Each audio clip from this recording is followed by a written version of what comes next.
माझ्याकडे पायनॅपल फ्लेवरच्या केकचे ऑर्डर खूप असतात। चला म्हटलं आज वेळ आहे, आज जास्त ऑर्डर नाही तर तुमच्यासोबत हा व्हिडिओ शेअर करावा म्हणून मी आज पूर्ण व्हिडिओ दाखवत आहे। इथे आपल्याला पायनॅपल फ्लेवरचा अर्धा किलोचा केक बनवायचा आहे। तर त्यासाठी इथे मी एक प्रीमिक्स घेतलेला आहे। साधारणतः वजनाने पाहिलं तर हे 200 ग्राम आहे। प्रीमिक्स मध्ये आपण अर्धा ग्लास पाणी टाकलेलं आहे। त्यानंतर पायनॅपल फ्लेवरचा इसेन्स, थोडासा येलो कलर, त्यामध्ये 1 चमचा तेल सुद्धा टाकले आणि हे पूर्ण मिश्रण आपल्याला मिक्स करायचं आहे आणि आता आपल्याला टीन मध्ये ओतायचं आहे। आणि मी हाफ केजीचा 6 इंची टीन अगोदरच रेडी करून ठेवलाय। त्यामध्ये बटर पेपर टाकलेला आहे जेणेकरून आपला केक स्पंज आहे तो सहज बाहेर निघेल म्हणून बटर पेपर टाकलेला आहे। त्यानंतर हे मिश्रण यामध्ये ओतायचं आहे। थोडंसं टॅप करायचं जेणेकरून यामध्ये जी हवा असते ती बाहेर निघेल आणि त्यानंतर आपल्याला हा केक बेक करायचा आहे। मी सर्व केक गॅसवरच बेक करून घेत असते आणि हा सुद्धा केक मी गॅसवरच बेक करणार आहे। पातेला अगोदरच 5 मिनिट फ्रीहीट करून घेतले। त्यामध्ये हा टीन ठेवलेला आहे। नंतर झाकण ठेवायचे आणि 25 मिनिटांनंतर आपल्याला उघडून बघायचे। अशा पद्धतीने आपला केक तयार होतो आणि आपला सुद्धा केक खूप छान तयार झालाय, तुम्ही पाहू शकता। आता याला थंड करून घ्यायचं आहे। लगेच आपण आयसिंग करून घेतोय। 15 मिनिटांनंतर इथे मी हा केक आयसिंग करायला घेते आणि थोड्याशा कडा लूज व्हाव्या यासाठी चाकूच्या साहाय्याने अगोदरच अशा पद्धतीने केक लूज करून घेते। त्यानंतर काढून आपल्याला आयसिंग करायचं आहे। तर याच्या 3 लेयर पाडायचे आहेत। वरचा जो भाग आहे थोडासा चिकट असतो तो बाजूला काढून ठेवायचा आहे आणि नेहमीप्रमाणेच आपण याच्या 3 लेयर पाडतोय। मी व्हिपिंग क्रीम सुद्धा फेटून घेतलेली आहे। जेवढा आपण प्रीमिक्स घेतो तेवढीच व्हिपिंग क्रीम घ्यायची आणि ती फेटून घेतलेली आहे। त्यानंतर आपली पहिली लेयर ठेवायची। शुगर सिरप लावायचं आहे। शुगर सिरप नंतर आपल्याला दुसरी लेयर, तिसरी लेयर अशा पद्धतीने आयसिंग करायची आहे।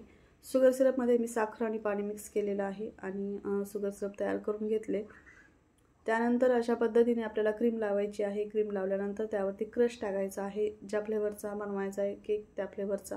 त्यानंतर टुटी फ्रुटी टाकायची आहे आवडीनुसार। जर आवडत असेल तर टाकायची, नसेल आवडत तर नाही टाकलं तरी चालेल।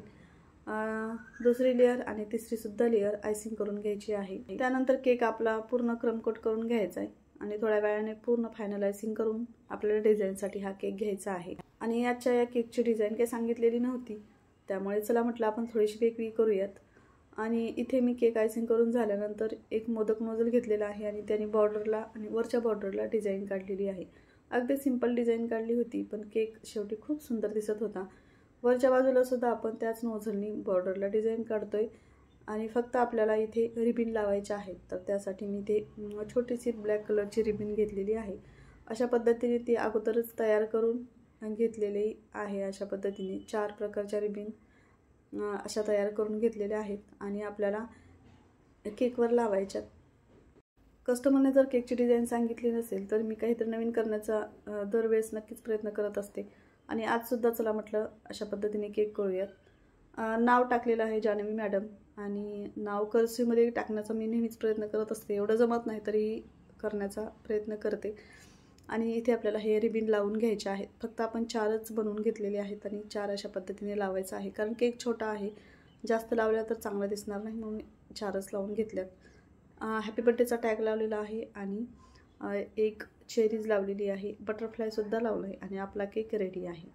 खूप सुंदर दिसतोय। तुम्हाला कसा वाटला हे कमेंट करून नक्की सांगा आणि आजच्या व्हिडिओमधून तुम्हाला नक्कीच काहीतरी शिकायला मिळालेलं असेल तर व्हिडिओला लाईक करा, शेअर करा, सबस्क्राईब नक्की करा आणि पुन्हा भेटणारच आहोत नवनवीन केक सोबत। तोपर्यंत बाय बाय।